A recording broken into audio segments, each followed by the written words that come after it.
आज विरज में होरी रे रसिया,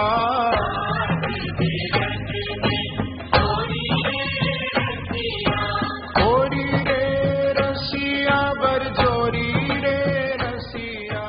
આ ઉત્સવ છે હોળી રસિયા ફાગોત્સવનો। વડોદરાના મહેતા મેમરીઝ ગ્રાઉન્ડ ખાતે પૂજ્ય દ્વારકેશ લાલજી મહારાજે ભક્તો સાથે ફૂલોની હોળી રમી રસિયા મહોત્સવની ભવ્ય ઉજવણી કરી હતી। આ ઉત્સવમાં શહેર મેયર, ધારાસભ્યો અને વિવિધ વિસ્તારના કાઉન્સિલરો ઉપસ્થિત રહ્યા હતા। બાવાશ્રી સ્ટેજ પરથી નીચે ઉતરીને ફેર ફુદરડી ફર્યા હતા અને ત્યારબાદ વૈષ્ણવો સાથે ફૂલોથી હોળી રમ્યા હતા। रिपोर्ट दिव्यभास्कर.com।